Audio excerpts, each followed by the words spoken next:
Hello friends, welcome to my channel Education with Session. Learn, think and grow.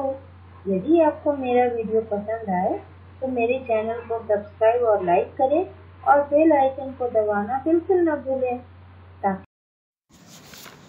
नमस्कार, मैं पार्वती अग्रवाल अपने channel education with टशन में आपका बहुत बहुत स्वागत करती हूँ। सबसे पहले मेरी ओर से हिंदी दिवस की हार्दिक शुभकामनाएं। तो चंद लाइन में कुछ कहना चाहूँगी। निज भाषा उन्नति अहै, सब उन्नति को मूल, बिन निज भाषा ज्ञान के मिटत नहीं को सूल। तो हिंदी हमारी राष्ट्रभाषा है और इसी उपलक्ष्य में हम हर साल 14 सितंबर को हिंदी दिवस मनाते हैं। दरअसल देश में पहली बार 14 सितंबर 1953 को हिंदी दिवस मनाया गया था।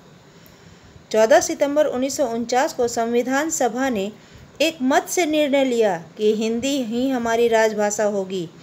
इस महत्वपूर्ण निर्णय के महत्व को प्रतिपादित करने तथा हिंदी को हर क्षेत्र में प्रसारित करने के लिए राष्ट्रभाषा प्रचार समिति वर्धा के अनुरोध पर वर्ष 1953 से पूरे भारत में 14 सितंबर को प्रतिवर्ष हिंदी दिवस के रूप में मनाया जाने लगा। एक तथ्य यह भी है कि 14 सितंबर 1949 को हिंदी के पुरोधा व्यवहार राजेंद्र सिंह का 50वां जन्मदिन था। उन्होंने हिंदी को राष्ट्रभाषा बनाने के लिए बहुत लंबा संघर्ष किया।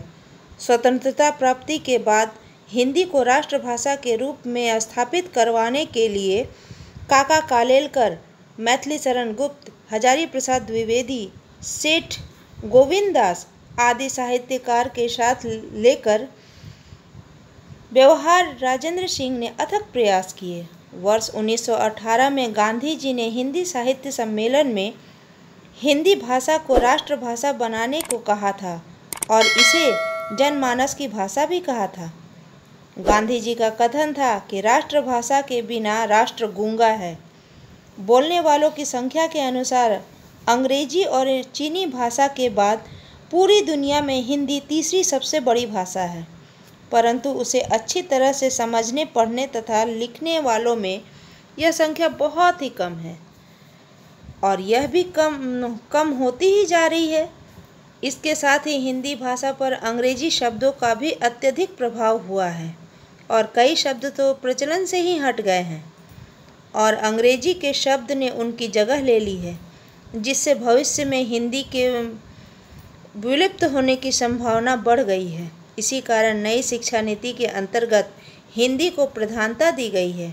हिंदी दिवस मनाने का मुख्य उद्देश्य यह भी है कि वर्ष में एक दिन इस बात से लोगों को रूबरू कराना है कि जब तक वे हिंदी भाषा के प्रयोग पूरी तरह से नहीं करेंगे तब तक हिंदी भाषा का विकास नहीं हो सकता। हिंदी दिवस पर हिंदी के प्रति लोगों को उत्साहित करने के लिए पुरस्कार समारोह भी आयोजित किए जाते हैं, जिसमें कार्य के दौरान अच्छी हिंदी का उपयोग करने वाले को यह पुरस्कार दिया जाता है, जिसे राष्ट्रभाषा कीर्ति पुरस्कार और राष्ट्र गौरव पुरस्कार भी कहते हैं।